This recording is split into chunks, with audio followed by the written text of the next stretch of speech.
Hi there and welcome to my channel. Today's project is for the Vicki Boutin design team, and this week I am so excited to be playing with a sketch that Jana, one of our team members, have provided for us, and it's a super fun one because it's a grid.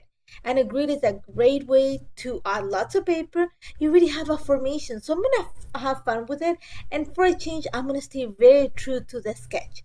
So you're gonna see right now, it already showed on the screen the sketch, and my idea is I actually pulled out a few full pictures for another project, for another DT, and I had a few left over. So I'm going to create another project with them. And my idea is I'm going to go with a pre-made background. I'm going to add mixed media to it, but I think I want to have it as a starting point. And I really like that blue because it matches the one in the swimming pool, even though a lot of it's going to be covered. So you're going to see, once I have my pre-made mixed media ready, I'm going to add a little bit of texture to the background.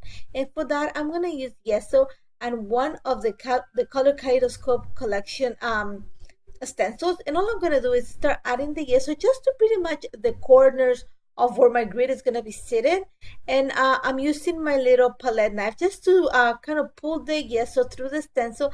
And just you're going to see that I'm going to make sure that I have just a little bit of the little circles, in this case, sticking out from where the grid is going to be placed. And it's okay if I don't have the complete shape of the in this case the circles. You're gonna see that I'm just pulling the gesso. I'm okay with that. I'm also not gonna be make sure that I don't have like the straight complete surface. I just want little peaks in the background because that's where my texture is gonna be at, and I'm gonna set it aside to dry. Now for the next step, my idea was I wanted to bring a lot of blues and teals to this layout because I wanted, like I said, bring the colors of the water. And I really wanted something that was going to be very strong in color, and it was going to have the idea or the look of a watercolor, or in this case alcohol inks. And I know that Lay a couple of weeks ago created a project that looked like that, and I have been trying for a while. So I'm gonna do what I've done, and for that I am gonna use a heat gun and add quite a bit of pigment. So you're gonna see that I'm gonna add a little bit of water, and I have not yet on my background. I'm using a pre-made background. I'm gonna add a little bit of water, and I'm gonna add the pigment there. I'm gonna add very little water to the pigment. The water that's already in the paper, I'm just adding it because the pre-made background has a little bit of a texture and also a little bit of a coating that's going to help you move the pigment a little bit. But what is the key to creating this look is the heat gun, sorry.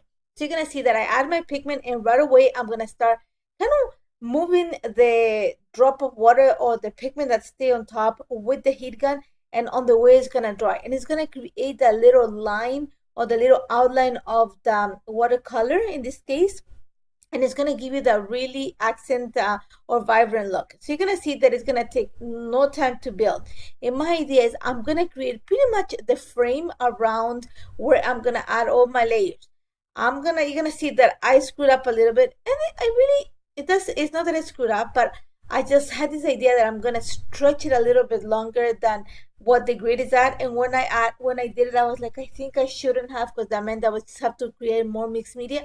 So I just had to pull back a little bit. So you're gonna see all I'm doing is I am adding blueberry pie and a blue Hawaiian, and like I said, all I'm doing is adding a tiny little bit of water just so it helps the watercolor run. And then I'm gonna add the pigment, and then I'm gonna use my heat gun kind of to make sure that the pigment moves towards where I want it to go, and then it dries on the way, and that's gonna form that dark kind of the ring of the watercolor, when you see the edges, and it's going to give you the idea of alcohol inks, if that's the way you want to see it, or like those very pigmented watercolors. And I love that. I'm a fan of watercolor, and I think this is just works perfect. So you're going to see, here's where I told you that I added a little bit extra watercolor than I should have, and then the reason why I did is because I thought I wanted to cover all the texture that I added, and I kept working around it. I'm going to work, like I said, around the entire frame where I have already the pre-made mixed media, and it's just because I know that that's where my bulk of all the pictures and everything is going to sit.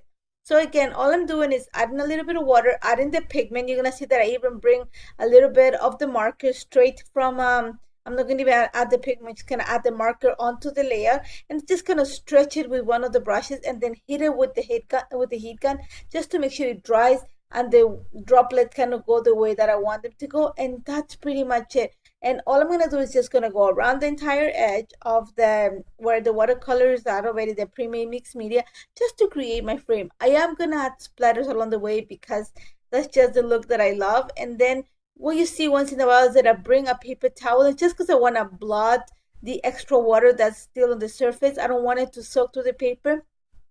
The only disadvantage of this method is that your paper is gonna warp a little bit. Mine did, and it's because I'm heating I'm using the heat gun, um, and eventually, like, it is gonna warp. It didn't warp as much as I thought it would, but it did warp a little bit. Now, the only thing that I'm gonna change from the sketch is that in the original sketch, Jana had some pieces of paper at the top and bottom, like little paper strips. I'm gonna put them towards the sides because I just thought that it would work better since I had stretched a little piece of the mixed media on the top left corner. So all you're gonna see is that I cut a little, I'm gonna say around half an inch from the right and left of my layer, and then I'm glued it to this paper that has that tealish background. This is from the 12 by 12 paper pad. And then I'm gonna take it off camera and just go to my sewing machine and stitch around the entire frame. Now, I'm gonna use some of the flowers that I have pre-made, and I've talked about it before, is when I'm stamping flowers for other projects, I tend to fill an entire page, and then I just cut them and keep them in a little box, so then I can have them ready for when I need to use them. So I pulled a few that I have ready, a few things that I have in my stash from Vicky's products.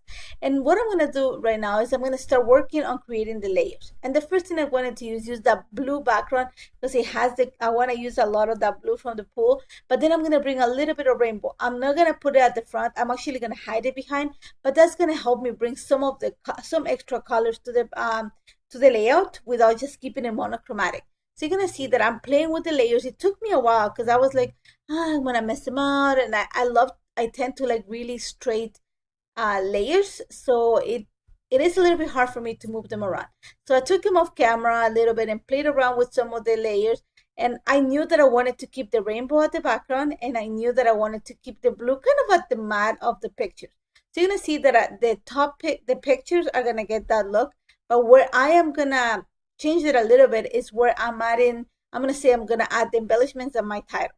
So once I have all that in place, you're gonna see it took me a while to play with layers because I just wasn't, like layers weren't gelling that great to my taste. But once I kind of had an idea what I wanted, I'm gonna use my T ruler just to keep everything centered. Even though the layers are like the papers are all moved, I want to keep some sort of a squareness, is the way I'm gonna call it. And for that, since I'm using my rainbow paper, the one that I put as the bottom layer, I'm gonna use that as kind of my guide to create the squares. And I'm gonna glue it straight onto my layout. You're gonna see that once I do that, I'm gonna take it off camera, and then I'm gonna go through my sewing machine and just kind of secure the things in place. Because I have the mixed media and I have the staples, my layers are gonna be flying a little bit. So even though I'm gluing it, I'm gonna stitch it through it. And I'm gonna stitch right through the center, kind of creating a cross. And then what I'm gonna do right now is I'm gonna add a piece of vellum behind the pictures and then some foam adhesive just to secure them onto the layer. Once I have that done, I start going, you know what, I need to bring I don't think that the rainbow look is working that great for me. So you're gonna see that I'm gonna start bringing some extra pieces of paper just to kind of audition and kind of bring down the colors that I have showing. I still think that I want it as a background, but I don't want it to be the focal point. So I'm going to start bringing a few more pieces of the blue paper that I cut out, which is the B side of the rainbow, the watercolor rainbow. But once I was happy, I went again to the machine and I stitched the top layers, and then I'm going to start building the embellishments. I'm happy what it looks like. I like the fact that there's a blue at the top. It's going to pop all the flowers that I'm going to add, and I love the fact that there's that blue green tealish look at the bottom, because that's going to be a perfect place to have the title pop. So what I'm doing right now is I'm just adding stickers from the cardstock stickers and also from the chipboard stickers just to create my little gonna say focal point, which is gonna be right in the middle. And because I added the pink chipboard sticker from Color Kaleidoscope, I'm also gonna bring some of the fussy cut flowers. And why I'm bringing the flowers is because I have that purple kind of peeking at the bottom layer. So I'm going to bring some of the florals from the collection, and then I'm going to kind of tuck it in behind some of the stamped flowers. Now I wanted to bring a heart, and I auditioned a few from the ephemera pack, but then I decided to fussy cut one that had that pinkish tone because I want to match the chipboard sticker that I added to the top picture. So fussy cut one from the 6x8 paper pad. You're going to see that I'm going to add quite a bit of foam adhesive behind some of these pieces just because I want to create some movement and kind of pop some of them. And after that, I'm just gonna add the small little florals just to complement, like kind of create like my focal point. I'm gonna bring another butterfly just because I'm gonna need to bring a little bit more of that pinky fuchsia tone just to like kind of contrast what I have and kind of create my visual triangle. So you're gonna see that I have a little bit of pink on the picture. I have a little bit of the magenta flower in that blue square, and I'm gonna bring a little bit more of the magenta towards the title, kind of guiding my letters to the title.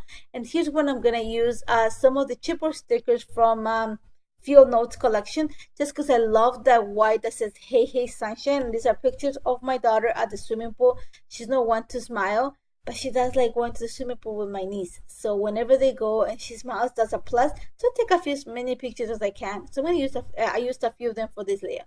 Now with the top, I knew that I wanted to move my Lancer journal. I didn't want to keep them at the bottom. I wanted to put them at the top so they popped. And the best way that I can think about it is I'm gonna add a little one of the ephemera pieces, the one that comes in the frames. It's like little note cards. So I just added there, and I just added a few lines of journal. And just to finish my layout, I'm gonna add a few droplets of gold color shine just to match the color that came, the gold, sorry, the gold that came in the pre-made background.